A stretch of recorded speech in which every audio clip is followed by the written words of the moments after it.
thank you for joining us today and welcome to today's webinar, Emotional Intelligence Part 2 from our Build Your Career webinar series. My name is Scott Levine and I'm the membership manager here at the IEEE Computer Society. Each month we will be hosting a webinar on vital business skills that will help you excel at your current job and be helpful throughout your career.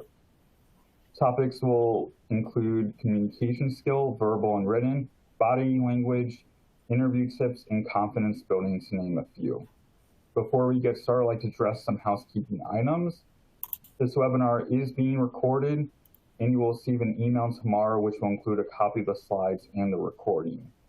You can ask any questions in the Q&A box you see on your screen, and if possible, please reference the slide your question refers to. Adam will answer as many questions as he can following the presentation. Join the IEEE Computer Society for opportunities to test and practice your social skills.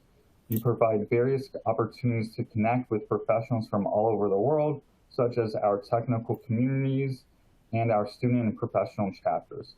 We provide resources for career building, such as our jobs board, featuring numerous open positions in the United States, and resources that can get you closer to success.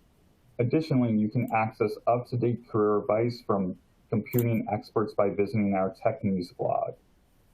More information will be shared after the webinar, and you can always learn more at computer.org. Circling back to today's topic, Emotional Intelligence Part 2, Anna will discuss the two social competencies of emotional intelligence: relationship skills, and awareness of others. The former is focused on de-escalating conflict, resolving differences effectively, inspiring others, and working collaboratively in teams. The latter describes the ability to tune in to where others are emotional, showing empathy by sensing others' feelings, and reading organizational currents accurately. Together are the skills we use to read the room no matter the situation. Presenting today's webinar is Adam Schmidt. Adam is a former Army officer who is currently the founder of Smart Summit Coaching, LLC. Adam has more than 15 years of leadership and consulting experience and has an exceptional ability to guide others through all phases of their career. As the founder of Smart Summit Coaching, Adam conceptualized, structured, and launched a leadership development company that partners with his clients in thought-provoking and creative processes that inspire them to maximize their potential. Adam's a certified project management professional as well as a professional certified coach by the International Coaching Federation. Adam, thank you for being here today, and the floor is yours. Thank you so much, Scott. Appreciate it. And it's great to be back with the IEEE Computer Society crowd. And as Scott mentioned, we'll be talking about Emotional Intelligence Part 2 today. So emotional intelligence has 4 quadrants. 2 of them have to do with self, and 2 of them have to do with what we call the social aspects of emotional intelligence. And it's those latter 2 that we'll be focused on today, thinking about how we engage in emotional intelligence in our external environment. One of the analogies I'm going to use quite a bit today is an emotional intelligence antenna. And I'll date myself a little bit here, but many of you might remember the cordless phones we used to have in our houses, where there was this long metal cord, or excuse me, this long metal antenna you would pull out of the phone, seemingly to give you more range or distance on that cordless phone. I'd like to invite you all to imagine that what we'll be talking about today is kind of pulling out this antenna out of our shoulder, maybe out of the top of our head, wherever it might be, and thinking about how we receive emotional signals from others and how we send emotional signals out to others. That's a little bit of a distinction from the earlier type of emotional intelligence I mentioned, the self, which is a lot of internal work, sort of the self-management of emotions, the self-awareness of emotions. This is our antenna, how we send and receive our emotional signals in both our personal and professional lives. Before we talk more about that, a couple of polls to kind of get us set up for today's webinar. And so, Scott, if we can work together here to get these done, I'll push us to the first poll. What stage in your career are you currently? This just kind of give us a sense of who's in the room. Go ahead and just let us know where you are: student, graduate, entry level, team lead, supervisor. No need to be overly specific, just kind of a gauge of where you are today.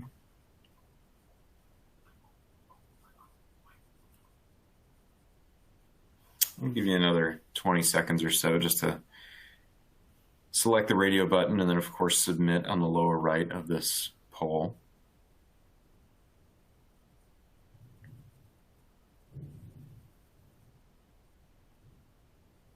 Excellent. Thanks for advancing that, Scott. Let's just take a look here. We've got a nice arc, a little bit of a bell curve today. So our team leads are about a fifth.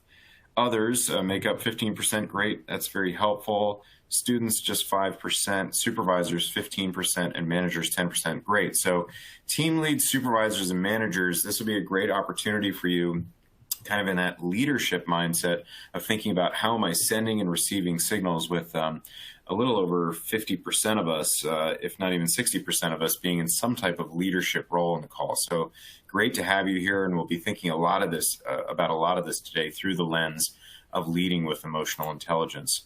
A quick second poll, just to get a sense. There's no right or wrong here. We're not going to throw anyone out today. Scott said I wasn't allowed to. So did you watch the Emotional Intelligence Part 1 or partake in the Emotional Intelligence Part 1 webinar I did about a year ago for this group, just to give me a sense of kind of where we are with those first levels of emotional intelligence in the group: self-awareness and self-management. Just say yes or no if you glance at that. No big deal if you haven't. We'll build fresh today.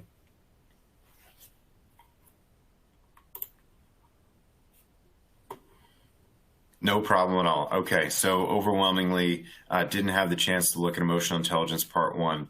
Do not worry about it. Again, the distinction we'll make is simply self-management and self-awareness for Part 1. Invite you to go take a look at that. What we'll be talking about today, Part 2, is more that external experience with emotional intelligence, having that cordless phone antenna up. How do I send and receive emotional intelligence signals? Excellent. Thanks for playing on those polls for a minute. It really helps me a lot with who is in the room today. So a little bit of an opening exercise for us. And as we go through today, I'm hopeful that you walk away with a couple things scribbled down in front of you that are good takeaways. So I hope to make this as much as I'll be briefing you and sort of talking at you today about emotional intelligence, you can do a little bit of processing as we go and walk away with a couple tips. So let's start with an opening exercise here. I'd like you to think of a great leader, someone that you've known personally that you've worked with. It might be your current boss. It might be one that you had when you were flipping hamburgers in high school. It might be one while you were lifeguarding in college. Whatever it might be, just a great leader that you knew personally and you've worked with. Kind of envision them. Take just 10 seconds and kind of get them in your mind. A great leader that you know personally and you've worked with.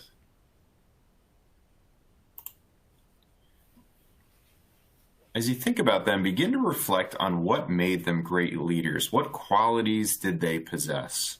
And this is where I'd invite you to just jot a couple down. And so I'll start my list here in front of me. What about them? And let's try to come up with, say, 5 or 6 things that really made them great. Come up with 5 or 6 things on a whatever kind of scrap paper you can find around or a notebook you've got laying on your desk. What made them great leaders? What qualities about them made them great leaders?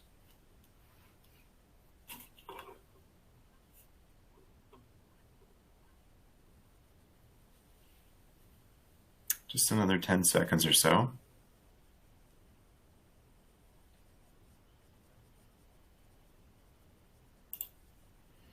And so I'd invite you to now think about those 5 or 6 items you've written down.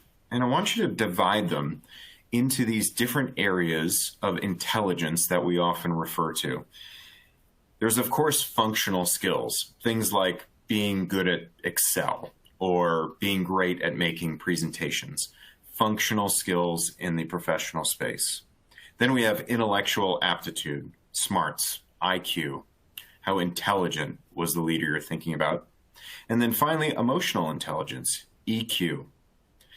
quickly, and understanding that we're not experts yet in emotional intelligence, do the best you can at arranging the qualities you just listed, those 5 or 6 qualities, against functional, intellectual, and emotional intelligence. What did you write down that was a functional skill? My guess is, if any, 1, maybe 2. Intellectual aptitude, again, 1 probably, 2 possibly, 3 unlikely.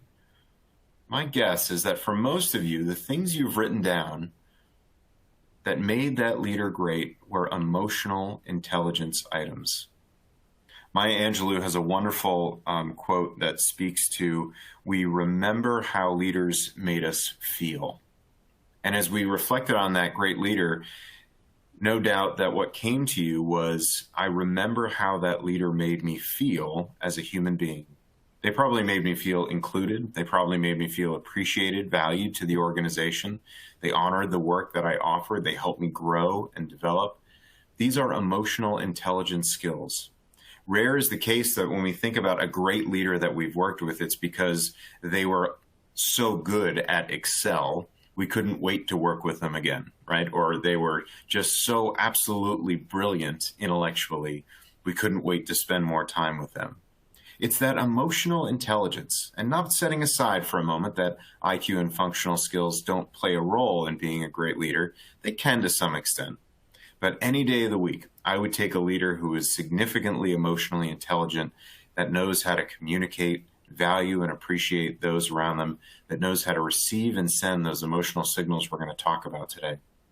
That opening exercise is simply intended to highlight for us the importance of emotional intelligence in our lives, that we remember the emotional intelligence about others, perhaps more so in all cases than their intellectual aptitude or their functional skills. So what is emotional intelligence? A quick refresher here, especially for those who didn't have a chance to participate in part 1. This is our capacity to be aware, manage, and express our emotions, to handle interpersonal relationships with empathy. So what does that mean in practical terms? We're thinking about what drives our behavior and what impacts others, both positive and negative, about how we act. It's about learning to manage those emotions, both our own and others, especially when we are under pressure.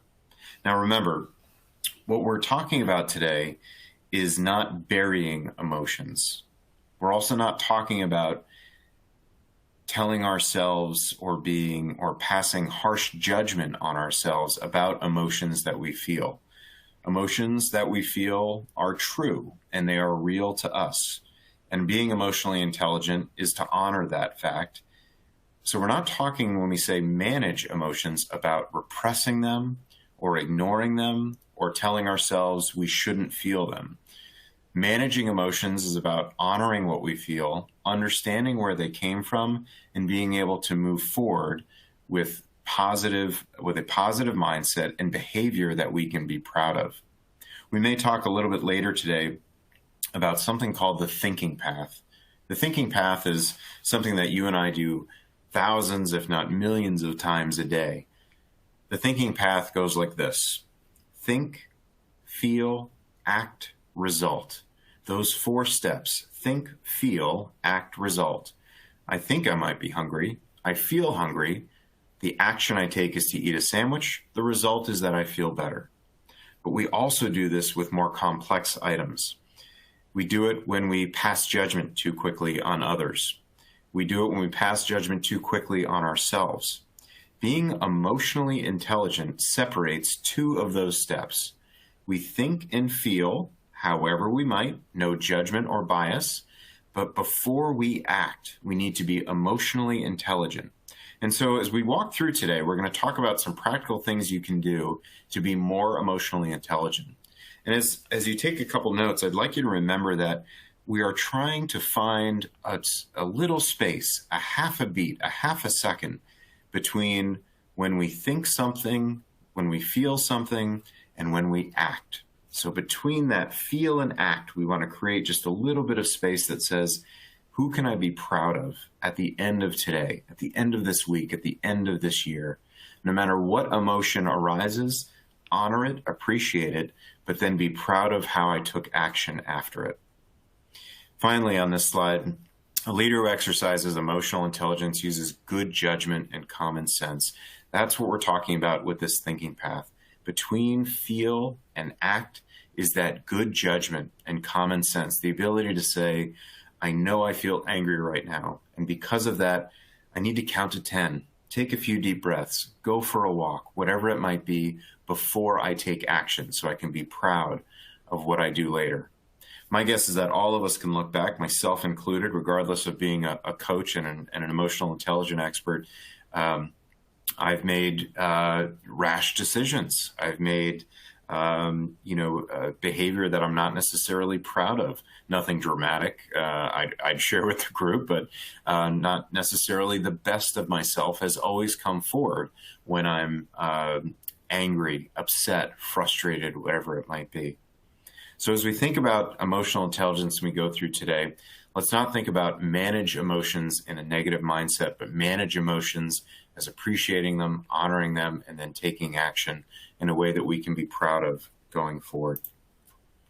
Here are the 4 domains of EQ. The ones that are in gray today are the ones that we're not going to spend much time on: self-awareness and self-management. Again, this idea of knowing when we're emotionally triggered and being able to harness our intuition and creativity around the emotions and employing tools to that end to counteract things like aggravation, uncertainty, and those triggers. What we'll be focused on today is awareness of others and relationship skills, these external antennas of emotional intelligence. And we'll talk for a moment about what those are. So awareness of others is this tuning in to where others are, showing empathy and reading organizational currents accurately. And notice in this definition, I've offered sort of 2 layers of awareness. We're not just talking about inner individuals, but we're talking about organizational currents. Maybe some of you can think about a time where you walked into a room with a lot of people, or even joined a Zoom with a lot of people. For those sort of more advanced in sensing these things, you sort of you can get a sense of the energy. We might think about a time where we said something to a friend like, yeah, the energy in the room was just really low, or the energy in the room was electric. I couldn't get enough of what was happening in the room. We're using our emotionally intelligent antenna there and picking up an organizational current. What is the holistic energy amongst a large group of people? Similarly, awareness is one-on-one. How is the subordinate sitting in front of me feeling right now? How's the boss sitting in front of me feeling right now? So our awareness happens on 2 levels, at the individual and organizational level.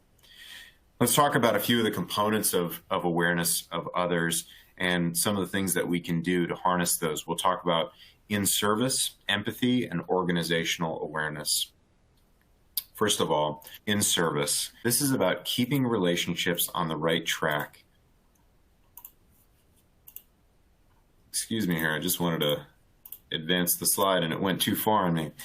So when we think about in-service and being awareness to others, we're about keeping relationships on track, making themselves available as needed. And when I say themselves, I'm talking about you, the leaders on this phone call in particular. A mindset of being in service says, how can I help you?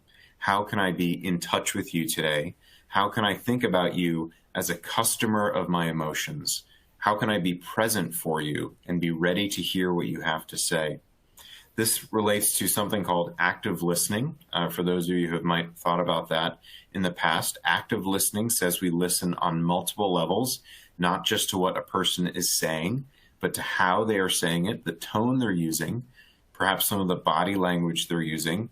As I speak to you now, I'm using a little bit of body language, a tone to make sure I'm highlighting certain areas, and of course, the simple language and words that I'm conveying to you.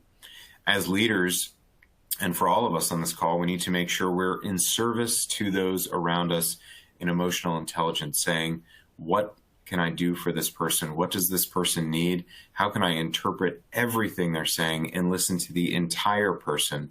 Are they upset as they talk to me? Are they walking around nervously? Are they pacing in the room?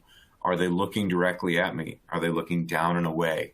What cues am I getting that can tell me more about the emotions that this person is experiencing, and how can I be emotionally intelligent and be with this person completely? Let's talk a little bit more about empathy. When we're thinking about awareness of others, we need to be attuned to a wide range of emotional signals. That active listening, or excuse me, that active listening mindset that we want to be in when we think about those in front of us. We're attuned to a wide range of their emotional signals. We sense those felt, unspoken emotions in a person or a group, and we can understand and appreciate the other person's perspective. Part of being emotional intelligent is setting aside for the moment some of the intellectual and functional aspects of intelligence that you may be very proud of. For example, if a subordinate or a superior, even a peer, comes to us and offers us maybe a certain approach on how to tackle a problem, and we know that that is not the best approach, that is our intellectual intelligence coming up and saying, Jane or John simply is wrong in their approach. If we go that way, we may fail. We need to let our emotional intelligence trump our intellectual intelligence in that moment and say, let me hear them out.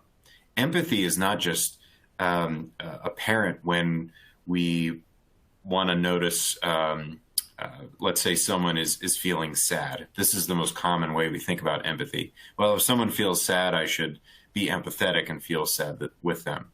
We also show empathy when someone's excited. When someone is energized about a topic, we want to be empathetic and say, I see how excited you are about this. Tell me more about what you're thinking. We have to let our emotional intelligence allow for a moment our intellectual and functional intelligence to take a back seat, honor and appreciate what a person is bringing to the table. Imagine what would happen if we let our intellectual intelligence always win, and we simply shut John or Jane down at the first turn of everything we've said. Maybe some of us on the webinar today have experienced that firsthand. We can identify with what it feels like to have a leader or a peer not empathize with us when we're excited about something, not empathize with us when we think we've really got a great solution to offer. This is all about grasping the other person's perspective and appreciating the whole person and what they bring to the table. So the takeaway I'd like you to have from this slide is that empathy is not just about engaging with those who might be downtrodden or upset or disappointed in a certain outcome. It's also empathizing them when they are at their highest point and saying, I can see how excited you are about this. This is all about having good relationships with people of diverse backgrounds and from other cultures as well. When we think about empathy, there's an element of cultural intelligence we need to bring into this story where we say, I see you as an entire person and appreciate where you might be coming from culturally as well as intellectually when we take on this problem or this as you offer a solution to a particular challenge. Let's think about organizational awareness as our last area in this space. This is about being politically astute, understanding what's happening around us, able to detect crucial social networks. Sometimes in the workforce, this is referred to as champions. Some of you might have heard in your different organizations about having an executive champion. The social networks that exist and key power relationships are the things that allow us to thrive within organizations, especially large organizations. I'm thinking in particular about large consulting firms often operate in this way. Having relationships with key champions in the organizations can help further your ideas. We have to understand the political forces that work within an organization, appreciate who is supposed to be doing work, who's actually doing work, all those things that are happening within organizations that are sort of unspoken. If we think about that classic image of an iceberg where only a third of an iceberg is above the water, that's what we're seeing, right? 2/3 of that iceberg below the water that are often things like hidden values, norms, and standards within an organization, some things that you won't get on that first day of orientation. We have to sense these things with our emotional intelligence. Again, that cordless phone antenna up, appreciating the forces at work, those guiding values and unspoken roles that operate among people in an organization. So what are some of the things you can start doing today in the space of awareness of others? We've talked about empathy, we've talked about culture, we've talked about how to be in tune with some of the political forces at play within organizations. Here are some simple things you can do today. These are not these are not necessarily earth-shattering, ground-changing behaviors. First of all, greet people by name. Right? Scott and I got on the call earlier before. Scott, how are you? We know each other. We're engaged by name. Notice body language. We talked about active listening, seeing the entire person when they're communicating, paying attention to their language, paying attention to their eyes, their tone, and of course, their body language, using all of our senses to tell us what's going on with that person. Having a back pocket question. Now, what do I mean when I say this? This isn't some psychological trick question or some way to get someone to go your direction or to influence them. It can simply be an open question, something that starts with what or how, that can help you start a conversation with them. It might sound like, what do you find interesting about your role here? What's most challenging about your role here? How have you faced some of the most recent challenges? What's the most recent challenge you face in your role? How do you like your role? What's the thing that is most disappointing about this role? Whatever feels appropriate to you in that moment, we want to start with a what or a how and engage the person about their interests. Simon Sinek, one of the leaders in the leader development space, has a great book called Start With Why. And in that book, Simon encourages us to think about questions that are related to the why of a person. We know what a person does for a living. We might even know a little bit about how that person does what they do for a living. But the most interesting and stimulating questions to engage a person on is that why. So, Scott, why do you have this job? What interests you most about it? What is most challenging about it? These are the questions that can really open a conversation and connect with someone at that emotionally intelligent level. Practice that art of listening. We've talked about it several times. And of course, practice empathy. And remember, empathy, not just for the sad times, because we relate empathy and sympathy. Empathy is at both ends of the spectrum, when a person is most excited and when they are most disappointed. We're with them through all of those ups and downs. Let's revisit our 4 domains here. We've talked about the awareness of others, and so we're going to shift into relationship skills when we think about inspiring and influencing others.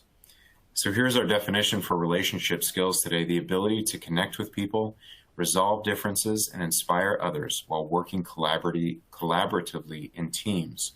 Notice that we're talking about the connections, again, with both individuals.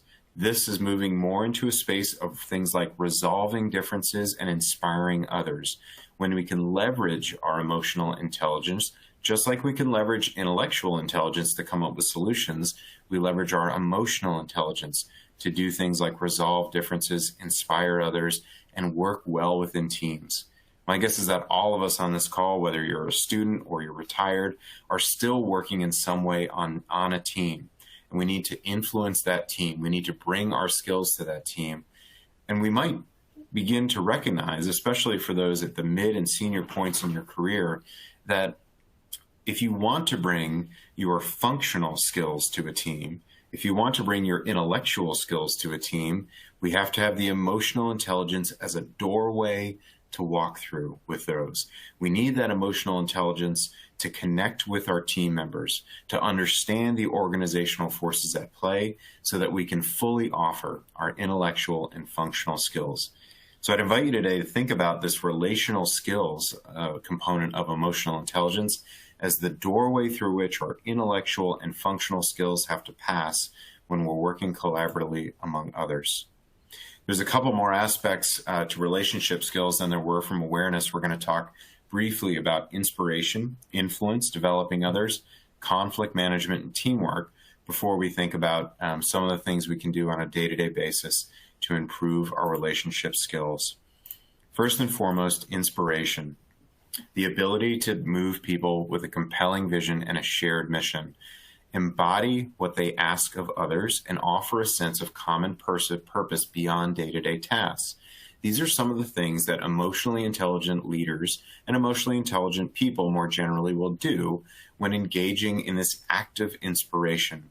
They want to make sure that they are representing what they ask of others. We've probably heard that term, lead by example. That's an emotionally intelligent skill. We want to be able to offer a common sense of purpose. I'll reference Simon Sinek's, what he calls his golden circle again. The how, the what, but the why is at the bullseye. What is our common purpose beyond just the go do this today, go do that today?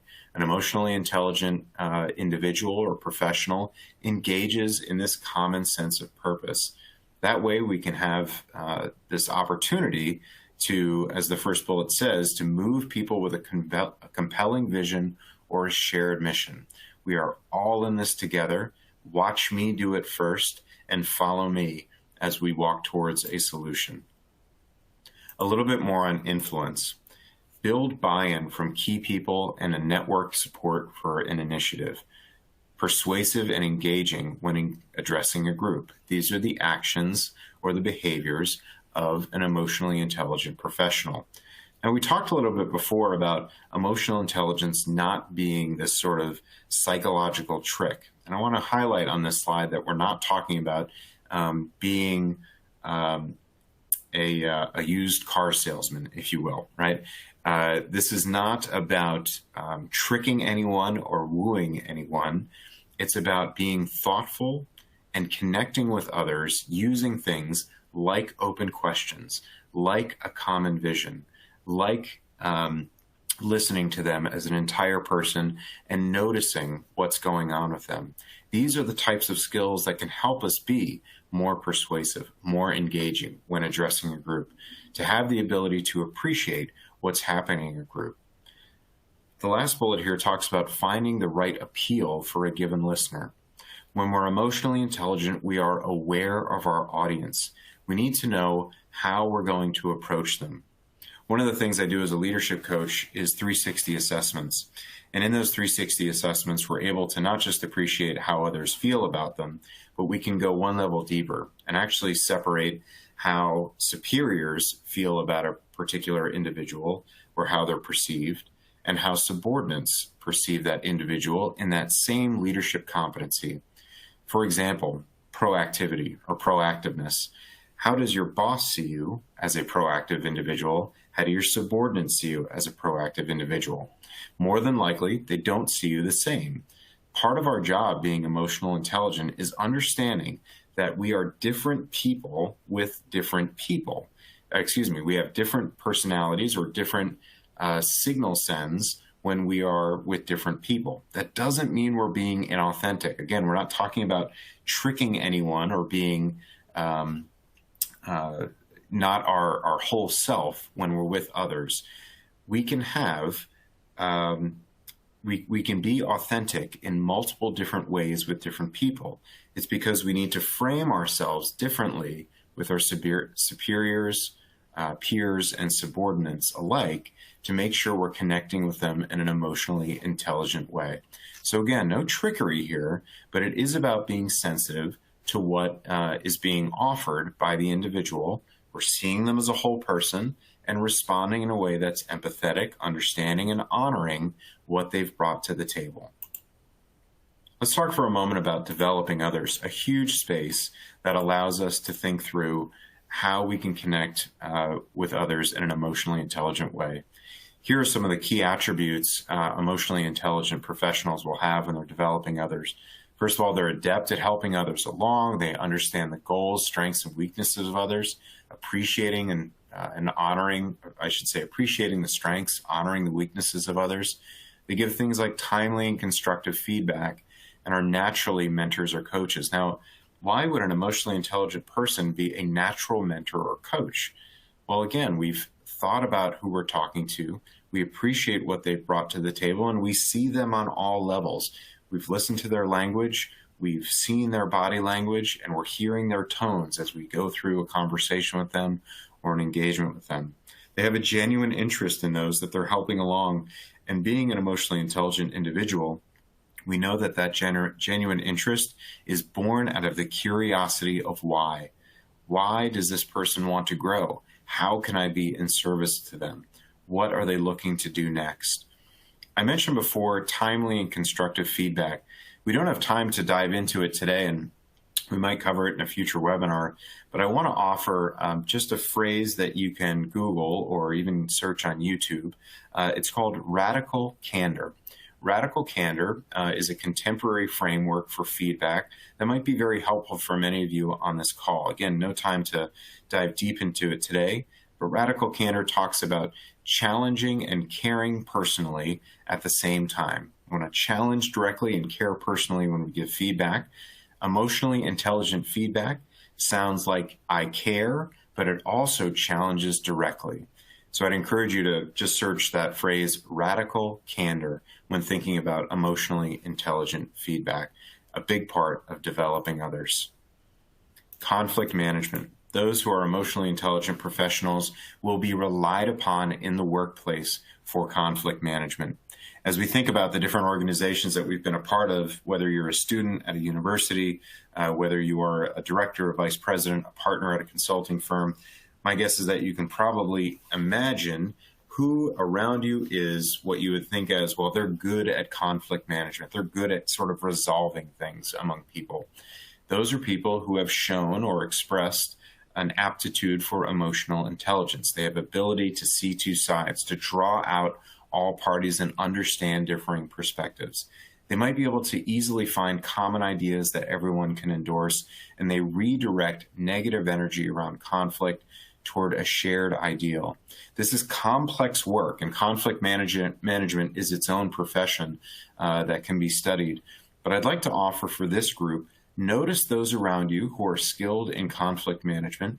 Notice the skills they're putting to work and some of the skills that I've mentioned here so far. How can I appreciate the perspectives of both in this room? Or maybe it's more than one party in a room that are disagreeing. How can I find a common idea that everyone can endorse? What is really at play here? And finally, what are some of the tools I can use to redirect energy toward a shared ideal? Conflict management is a complicated skill, but at its core is the emotional intelligent ability of the conflict manager to say, I see what's happening here. I can see both, again, at the individual level and at the organizational level, what is at play here. A few words on teamwork as we think about relationship skills. Those with emotional intelligence in the professional space can generate an atmosphere of collegiality. They can create models of respect, helpfulness, and cooperation, draw on enthusiasm and commitment to the collective effort, and of course, build spirit and identity forging and cementing close relationships. Let's think for a moment about how emotional intelligence shows up in teamwork. We mentioned before allowing your emotional intelligence at times and at key moments to trump your intellectual and functional skills. To say, I would rather be collegial in this moment than be right. There are opportunities in our professional space to allow others to step forward, to allow others to share ideas that we may know to be not completely accurate or not completely right, and say, let this moment pass. Let me find another moment to be more emotionally intelligent and engage with this group in a more effective way, to be a good teammate, to be a collegial teammate, to be respectful, helpful, and cooperate with this group in an emotionally intelligent way. When we draw others into active and enthusiastic commitment around a collective effort, it's because we know the why of what we are doing. Emotionally intelligent professionals always understand the why. They appreciate what we're doing towards a collective mission. And with that, it allows them to build spirit of identity and forge around those relationships that we've built. If there's a takeaway from our teamwork slide, it's what I mentioned earlier, this idea that emotional intelligence is a doorway for our intellectual and functional skills to pass through. What can we do today in the space of relationship skills? First and foremost, be open and curious. How do we do that? I mentioned before, using open questions. I want to make a distinction for this group, and some of you may have heard this before in some of our other webinars, between open and closed questions. Closed questions start with words like is, does, or are. Is that the way you want to do this? Are you really going to do it that way? Does this meet your expectations? Those are closed questions. They have a very specific purpose in the English language. We are looking for a binary answer, yes or no. I have a 4-year-old at home. I ask a lot of closed questions. Are you hungry? Is the spaghetti good? Whatever it might be. She's 4. She's not ready for a lot of open questions yet. Open questions start with what or how. How do you feel about the success of our team? What do you think might be our next move? How can we move forward together? Using what or how, just as I say those, you can feel how open they are. They are open acreage, like opening the fence to a large ranch for our listener to run around, to answer however they may please. But if we ask a closed question, we're going to trap them into saying yes or no. Closed questions also put us on the defensive, as do why questions. Why are you doing it that way? As opposed to, what do you like about this approach? Same question, slightly different phrasing, with why, which can be judgment, but what, which is open. So to be open and curious means to ask open questions. When you care, show it. Empathy happens at our highest highs and our lowest lows. Care by using names. Care by asking open questions. Care by empathizing. I can see how excited you are about this. What do you think success will look like? How will you feel when this is successful? How will we know when this project has peaked? Whatever the questions might be to help a person see that you are connecting with them, and again, raising that old school cordless phone antenna, sending them signals that you are there with them.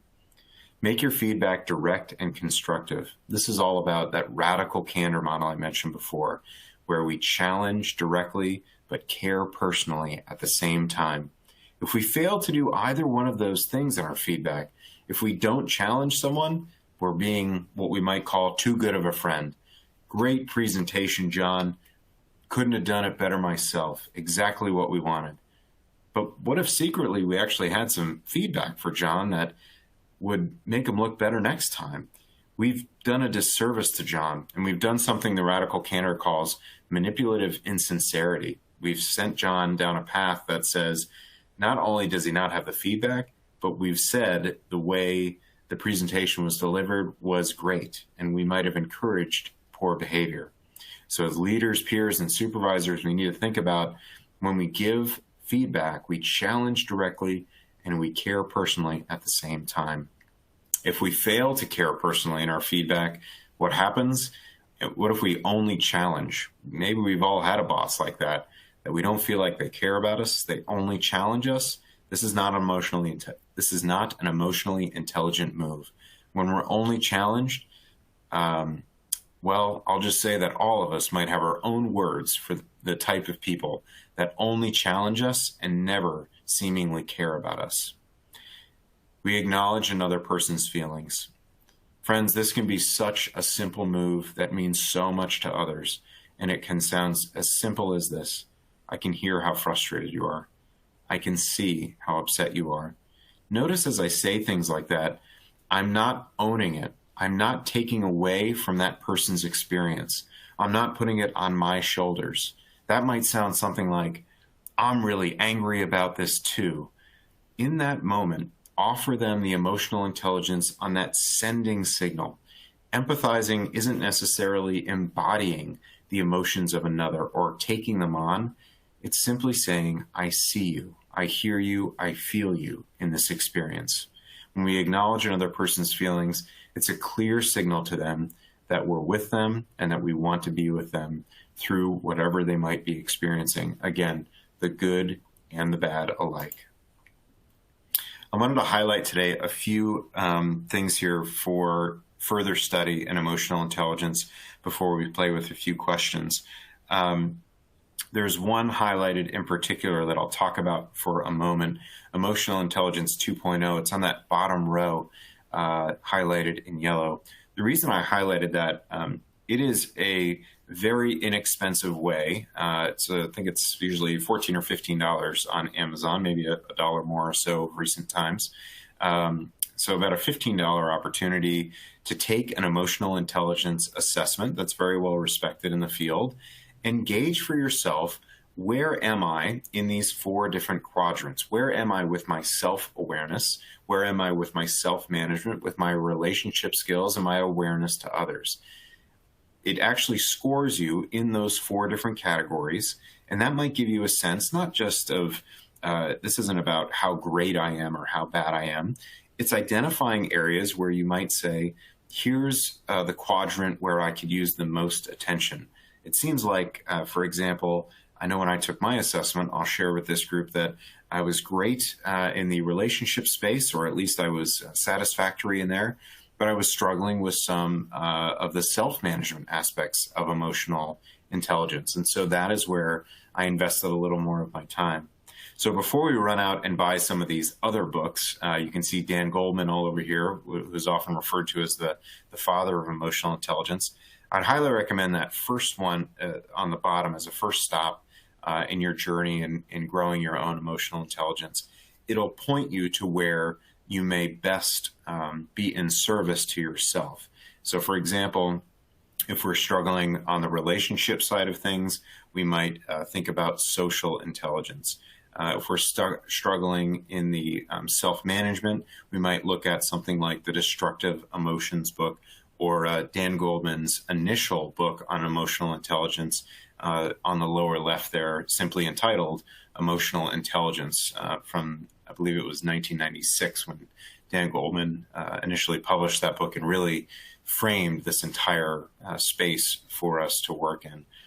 This idea of how we self-manage our emotions and how we engage with each other emotionally in an intelligent way.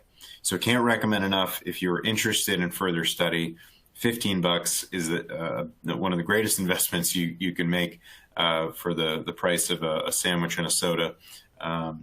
Emotional Intelligence 2.0 comes with a little envelope in the back. You go to the website, enter the code, take the test, print out your results or PDF them, and have those for your review and reflection and thinking about what's the next move I can make in this space. Emotional intelligence, as I've highlighted in this presentation, and this isn't a biased interpretation because it's what we're talking about today, there are so many cases in our professional space, especially as I'm recalling our poll for our team leads, directors, and managers, that our emotional intelligence will trump our level of intellectual and functional skill sets. If we have that emotional skill set, that emotional intelligence skill set, we can often be an absolutely tremendous leader. And as we reflect on the great leaders that we did in our opening exercise, this is what it's all about, investing in our emotional intelligence, because it is often the thing that our leaders, as Maya Angelou told us and taught us, we remember how leaders made us feel the most. I'll move into a little bit of a Q&A session here. We've got about 9 minutes left or so. And I'll do the best I can to kind of shuffle through any questions that have come through so far. Let me just open up the Q&A and I'll I'll work through as many of these as I can. Feel free to put these in.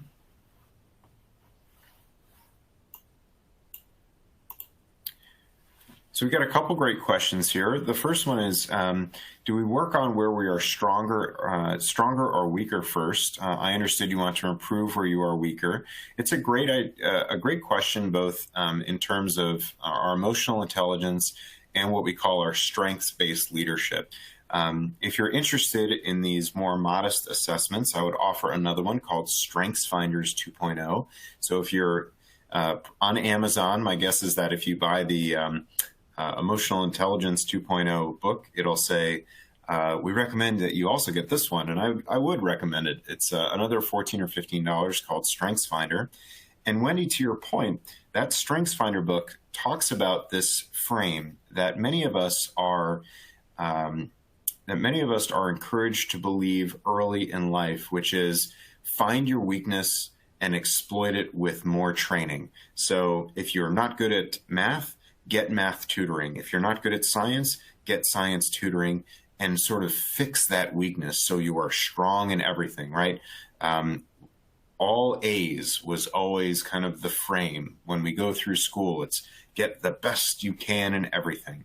What Tim Gallup offers in StrengthsFinder is we can begin to think about our weaknesses as honest places where we may not want to spend a lot of time. And it's okay for us to open up in an emotionally intelligent way and begin to say, I'm strong in my strengths and I honor my weaknesses. And so to answer your question directly, Wendy, about where should we start, it's all about the frame that you have in what you think might be in greatest service to you in your particular professional or personal space. My personal recommendation, and I do this as a coach, would be what we call strengths-based development. Focus on the strengths that you know you have, especially if you're in that mid or senior career portion of your professional space.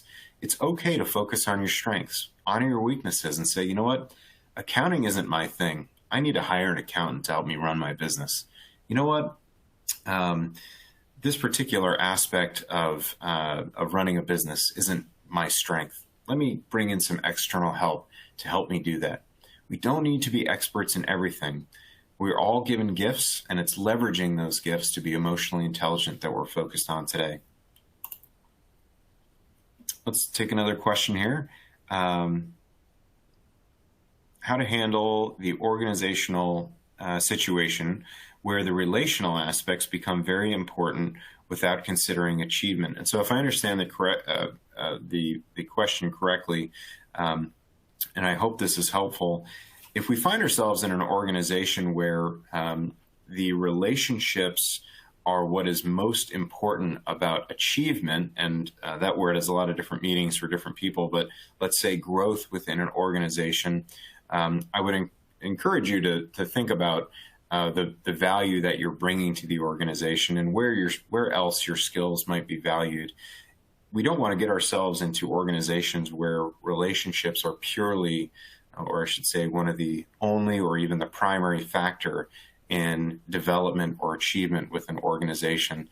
Organizations should see us as entire people. Organizations are to be emotionally intelligent just as we are as individuals.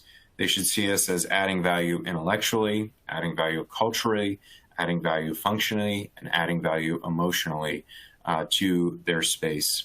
If we don't see an organization, or we're not within an organization that is honoring those, we might consider either trying to introduce that into our organization or considering what other opportunities might be available for us down the road that do respect all of those.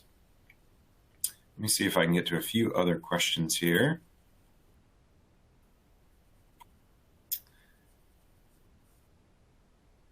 Great question here. Other people, how do we classify or how do we think about supervisors that say one thing and do another? And so we're talking about, at its core, a lack of transparency. They're saying one direction and they're doing another. And what we have on our hands is a supervisor who is not being emotionally intelligent. They're not respecting the emotions of those around them. We might think about ourselves kind of on the end of a whip, right? If someone says, do this, and then I'm going to do another. That leader is also not leading by example. One of the key tenets of emotional intelligence we talked about earlier.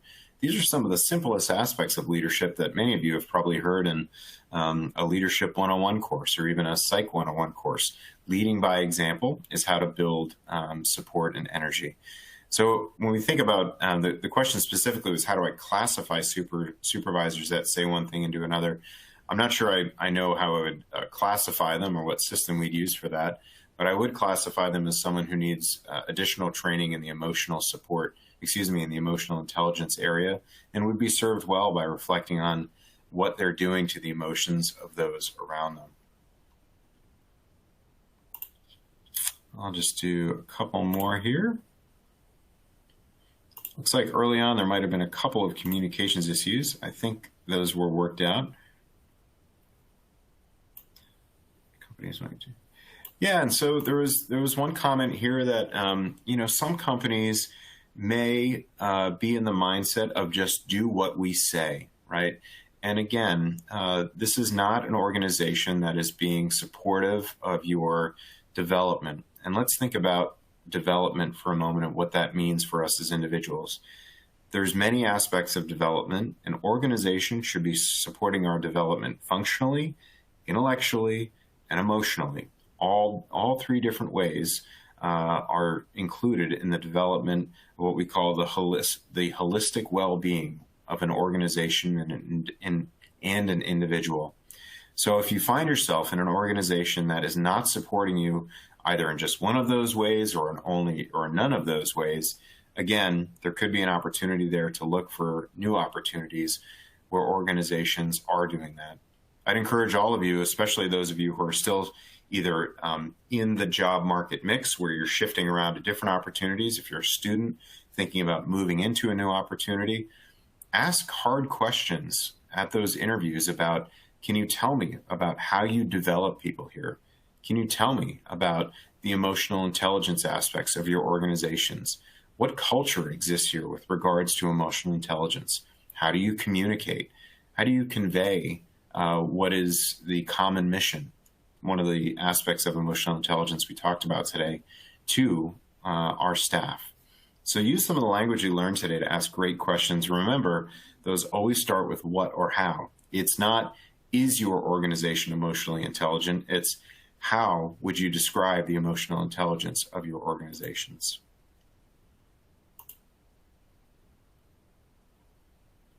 Yeah, someone asked for tips on letting go of disappointment or negative events that we can't do anything about.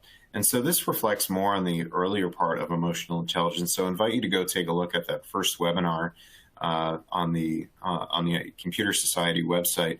But when we think about disappointing or negative events that we can't do anything about, there's a lot of room for us to think about those as opportunities for growth, opportunities to simply reflect on and say, that was not something I could have been directly involved with, not something that I could be a part of. And I would consider presence exercises to put that behind you. Now, I know that sounds a little bit hippie and a little bit like, what is he talking about with a presence exercise? If you're struggling with the concept, I'd invite you to think about your presence on an X and Y axis. And this might be something you can draw quickly in our last 2 minutes here. When we think about presence, we of course have a future and a past. Let's think about that as our X and Y, our future and past. And our Y axis is how far away an event was from us and how far inside an event was from us.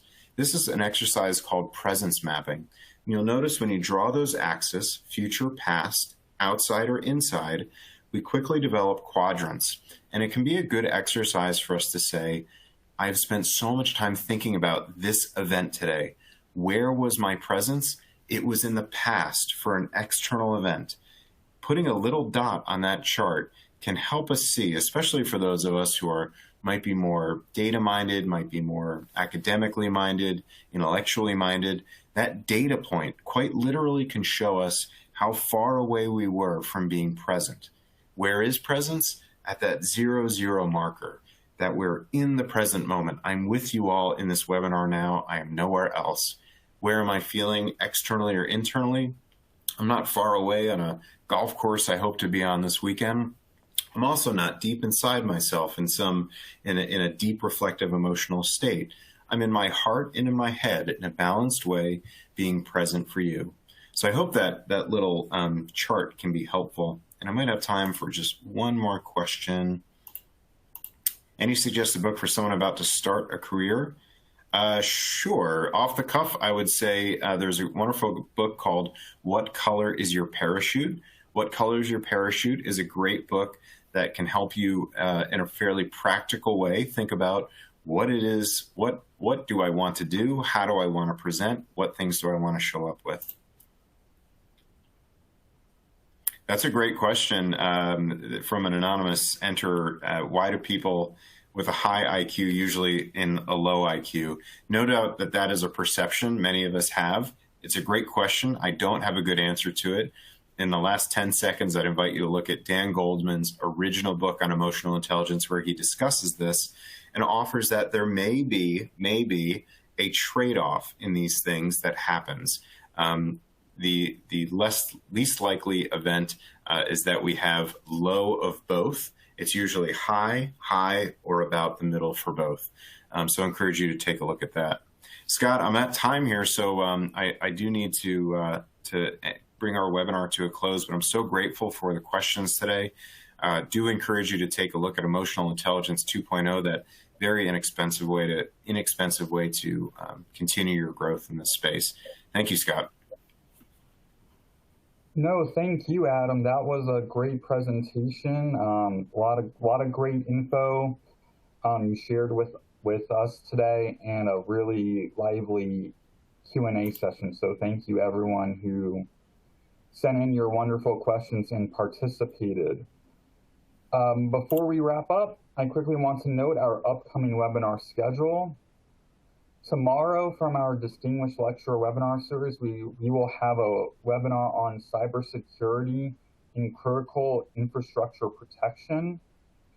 The next webinar from this series, the Build Your Career webinar series, will be titled How to Lead Fun and Fast Meetings. That will be on May 19th. And then there are 2 additional webinars in May. On the 25th, there will be a panel on online gaming and esports. And the following day, on the 26th, will be a presentation on AI. You will receive an email tomorrow with links to register for all these webinars. The email will contain the slides, the recording, and a few people requested the link to part 1 that Adam did last year, so we'll include the link to that. Again, I would like to thank all of you for attending today, and Adam for joining us and sharing his wonderful insights and knowledge with us. Thank you again, and have a great rest of your day. Thanks, everyone. See you soon.